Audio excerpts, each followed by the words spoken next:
नई योजनाएं बहुत हम बनाते हैं और जनता के हित में बनाते हैं। तो जनता हित में लगातार योजनाएं बनती हैं।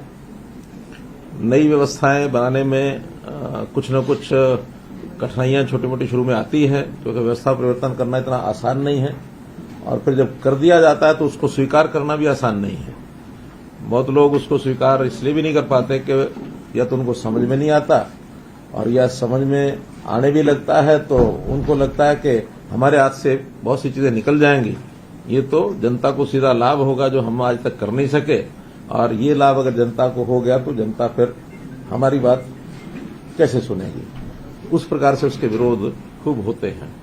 उसी प्रकार का एक विषय, और वो बिल्कुल जमीन से जुड़ा हुआ विषय है। यानी जैसे कहते हैं ना कि जमीन से जुड़ी बात हो तो बड़ी मजबूत होती है। तो आज एक ऐसा विषय आपके सामने रख रहा हूं जो जमीन से जुड़ा हुआ है। हमने एक शब्द सुना है, इंतकाल, सुना है ना। लेकिन आज से पहले जो व्यवस्थाएं चल रही थी वो इंतकाल के लिए आदमी लगा रहता था और सालों साल लगा रहता था। इंतकाल हो नहीं पाता था और उस आदमी का इंतकाल हो जाता था। इंतकाल का डबल मतलब। तो इसलिए वो आदमी का इंतकाल ना हो तो जो पहले वाला इंतकाल है, जमीन का इंतकाल, वो कैसे हम ठीक से कर सकें। हमारी पार्टी का एक बहुत बड़ी घोषणा हमने 2019 में की थी और वो घोषणा थी कि नए इंतकाल को समयबद्ध सीमा में ऑनलाइन करने की सेवा शुरू करेंगे। ये हमारा जो मैनिफेस्टो था उसमें हमने किया था और उस अनुसार आज हमने एक नई व्यवस्था आपको देने के लिए, आपके माध्यम से जनता को देने के लिए शुरुआत कर रहे हैं कि अब जो इंतकाल है वो रजिस्ट्री जैसे होगी उसके तुरंत बाद इंतकाल करने की व्यवस्था वो शुरू हो जाएगी। किसी के पास चक्कर काटने की जरूरत नहीं है। पटवारी के पास जाओ, तहसीलदार के पास जाओ, अपना इंतकाल जड़वाओ, नाम बदलवाओ। अब उसकी निश्चित प्रक्रिया यह है कि जिस दिन रजिस्ट्री हुई 10 दिन तक वो पोर्टल पर रहेगी और उस पोर्टल पर यदि किसी ने ऑब्जेक्शन कोई देना है तो वो ऑब्जेक्शन दे सकेगा और वो सबको दिखेगा, सरकारी अधिकारियों को भी दिखेगा। मान लो किसी का ऑब्जेक्शन है वो भी दे सकते हैं, जनता को भी दिखेगा वो भी दे सकते हैं। और 10 दिन तक कोई आ गया ऑब्जेक्शन तो वो जो म्यूटेशन है वो कंटेस्टेड मानी जाएगी। कंटेस्टेड मतलब अभी ये जब तक इसका फैसला नहीं होता तब तक ये इंतकाल नहीं होगा। अगर 10 दिन के अंदर कोई ऑब्जेक्शन नहीं आता तो ऑटोमेटिकली उस जमीन का इंतकाल हो जाएगा और वो फिर अपने आप रजिस्टर में नाम बदल जाएगा, मालिक का नाम बदल जाएगा, उसमें अब किसी के पास जाने की जरूरत नहीं पड़ेगी। तो जैसे व्यवस्था परिवर्तन के हम काम कर रहे हैं, मैं समझता हूं आज तक के जितने काम किए हैं उसमें सुविधाएं तो सभी में मिल रही हैं, लेकिन ये एक ऐसी सुविधा है जिसकी लोगों को बहुत बड़ी इंतजार थी। चाहे शहरी प्रॉपर्टी हो, चाहे वो गांव की प्रॉपर्टी हो, तो उन सब का इंतकाल अब ऑटोमेटिक करने की हमने सुविधा कर दी है और इसका एक पोर्टल हमने बनाया है। उस पोर्टल को क्या लॉन्च करना है, इस पोर्टल का मैं भी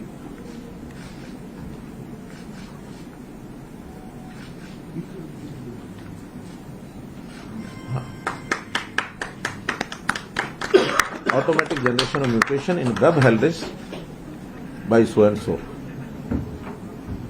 तो एक विषय तो ये आपके सामने रखना था।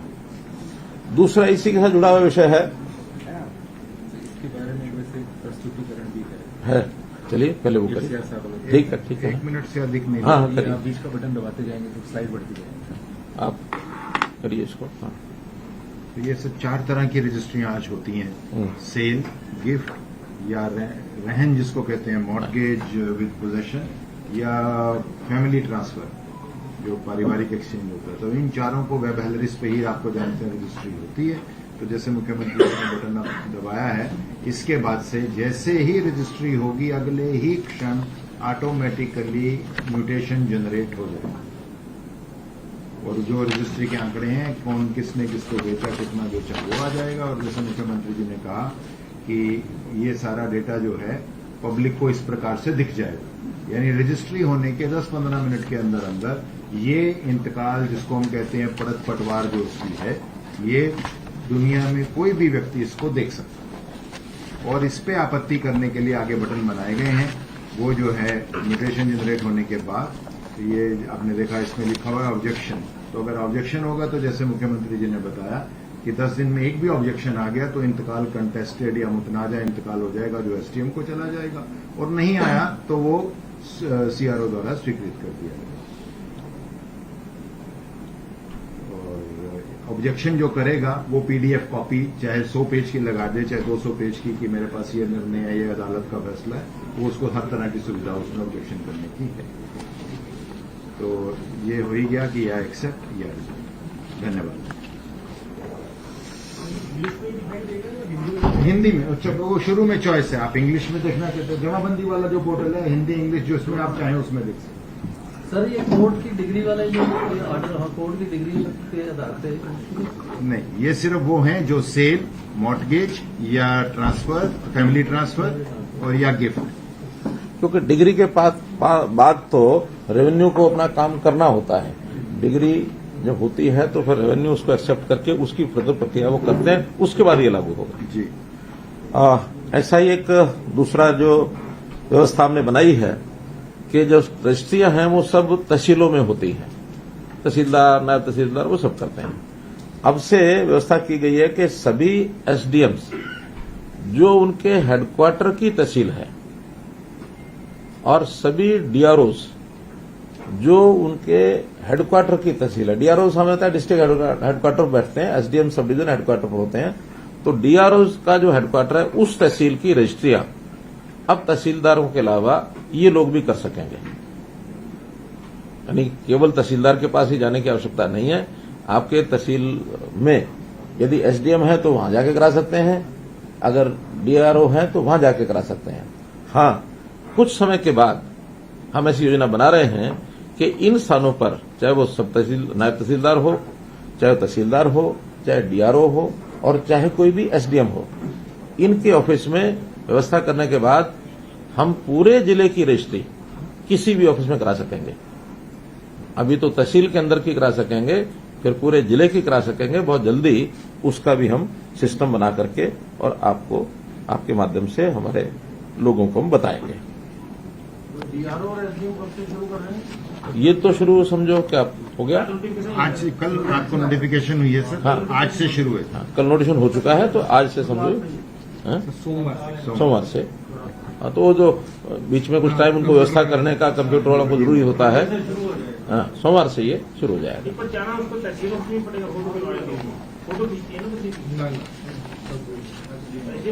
हाँ, वहीं जहां कराएगा वहीं, यानी तहसीलदार की सारी पावर्स जो हैं रजिस्ट्रेशन के संबंध में जो हैं वो सभी अब डीआरओस को और एसडीएम्स को दे दी गई। उसको भी एक प्रकार का, हाँ, तहसीलदार एक प्रकार का वो भी सब रजिस्ट्रार की उसकी जो पावर्स हैं रजिस्ट्रेशन के संबंध की वो सारी उसको हो गई। तो जो तहसीलदार करता है वो करेगा। हाँ, यानी एक प्रकार से वो तहसीलदार की और भी पावर्स होती हैं, केवल सब रजिस्ट्रेशन की जो पावर है उसको मिली है। फुल फ्लेज तहसीलदार तो उसको नहीं कहेंगे, लेकिन रजिस्ट्रेशन की पावर्स ये अब एसडीएम को और डीआरओ को भी दे दी गई।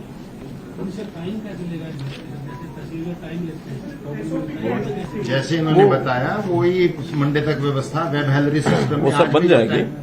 लेता है तो तहसीलदार या नायब तहसीलदार वो चूज कर सकते। अरे बटन एसडीएम और व्यवस्थाएं ऐसी बना देंगे कि टाइम लेने की जरूरत ही नहीं पड़े, सीधा जाओ रजिस्ट्री करा के आओ। आखिर ये तो पुराने विषय है कि लाइन लगा के टाइम ले, फिर कोई करंट में कराओ, कोई वो क्या उसको बोलते हैं पैसे स्पेशल दे के क्या तत्काल में कराओ, कुछ और कराओ। धीरे धीरे देखिए कोई जमाने चले गए। अब उन जमानों में वो जमाने भी थे जब आपको किसी समय के लिए बुक कराने के लिए 1 महीना पहले गैस सिलेंडर बुक कराना पड़ता था। अब गैस सिलेंडर लोग कहते ले लो गैस सिलेंडर ले लो, गैस वाला आया।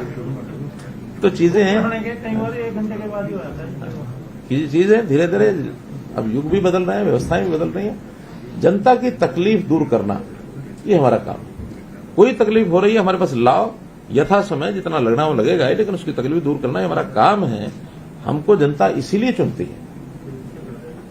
एक तीसरी एक अनाउंसमेंट जिसकी उत्सुकता आपको पहले भी थी, आपने पूछा भी था, मैंने उसका मैं कहा था जल्दी इसका उत्तर हम देंगे।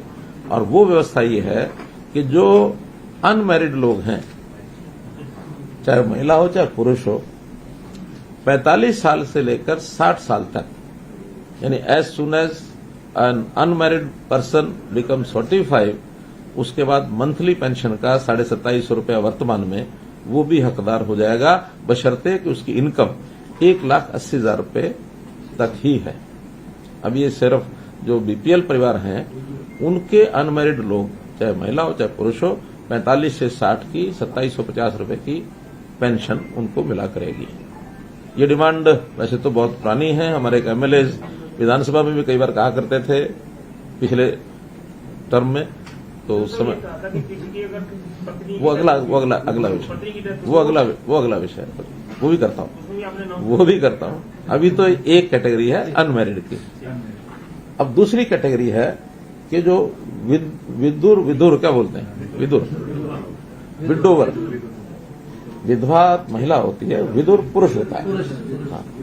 तो जो पुरुष जो विदुर हो जाता है, जिसकी पत्नी का देहांत हो जाता है, तो ऐसे व्यक्तियों को 3 लाख रुपया, और उससे इनकम कम है, जो हमने विधवा और ओल्ड एज में भी की हुई है, और आयु 40 वर्ष से 60 वर्ष तक, इनको भी वर्तमान 2750 रुपये की दर से पेंशन मिला करेगी। डिमांड ये थी। लेकिन दूसरी भी आ गई थी, वो पिछले कुछ हफ्ते अनाउंस हो गई तो लागू हो गई। नोटिफिकेशन आज अगर अनाउंस किया है तो अनाउंसमेंट सीएम की होती है, तो जुलाई की पैसे उनको मिलेगी। हाँ, तो क्या नोटिफिकेशन करके जुलाई से ही हम दे सकते हैं। नोटिफिकेशन के कैबिनेट की अप्रूवल लेनी पड़ेगी, हो जाएगी, लेकिन हम 1 जुलाई से इसको लागू कर देंगे, चाहे उसको पोस्ट फैक्टो भी लेना पड़ेगा। संख्या, हाँ वो तो मिलेगी, वो तो उसके बाद बुढ़ापा ही मिलेगी। जैसे कल हमने बताया था कि जो विधवा है उस पेंशन का नाम फिर बुढ़ापा पेंशन हो जाएगा, तो इनकी भी 60 साल का बुढ़ापा हो जाएगी। दोनों नहीं भाई, 40 से 60 ये है, 60 के बाद वो है। बुढ़ापा पेंशन एक मिनट बाद में लेंगे। हाँ, मैं संख्या इसकी बता रहा हूँ, आंकड़ा बता रहा हूँ। हाँ, कुल मिलाकर के इन दोनों वर्गों में 71,000 लोगों को लाभ मिलेगा, जो रफली 20 करोड़ रुपया मासिक, अर्थात 240 करोड़ रुपया साल का, ये सरकार के एक्सचेकर के ऊपर इसका प्रभाव पड़ेगा। हाँ, उसमें लगभग 65,000 के आसपास तो अविवाहित हैं, पुरुष और महिलाएं, 45 से 60, 180 से नीचे, और 5,700 ये हैं विदुर पुरुष 40 से 60, जिनकी आय 3 लाख से नीचे है। 5,687 आज हमारे पास जो परिवार पहचान पत्र का डाटा इस समय है। इसमें कुछ परिवार ऐसे हैं जो अनवेरिफाइड हैं, ज्यादा नहीं है, कोई 200-250 ऐसे हैं जिनके वेरिफिकेशन होने के बाद अपने आप ऑटोमेटिकली जुड़ जाएगा। एक इसी के साथ हमारे जो अनुसूचित समाज के लोग हैं, कल वो आए थे।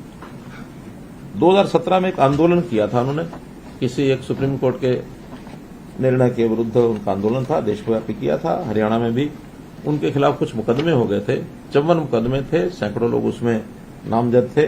कुछ गिरफ्तार हुए, बाद में बेल पर छूटे हैं, कुछ गिरफ्तार भी नहीं हुए हैं लेकिन नामजद वो हैं। तो ऐसे हमने फैसला किया कि सभी 54 मुकदमे, बशर्ते को बहुत सीरियस ना हो, तो जो लीगल जो भी एक प्रोसेस रहती है उसके हिसाब से उनको वापस लेने का ये निर्णय किया है।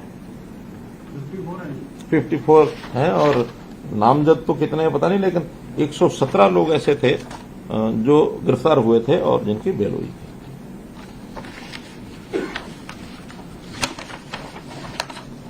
आज के प्रमुख विषय तो यही थे।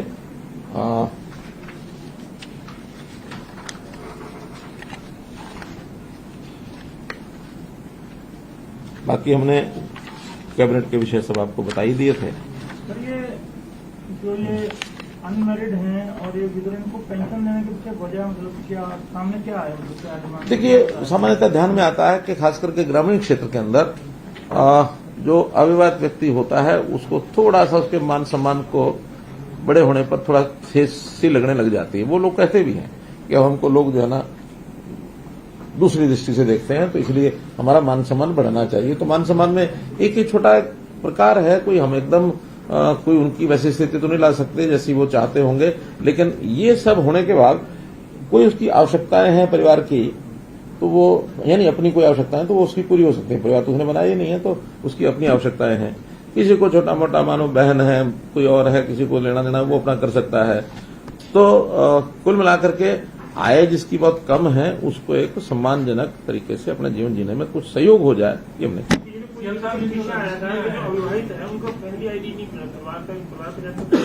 नहीं, ऐसा नहीं, क्यों ऐसे बात बारी आ रहा है?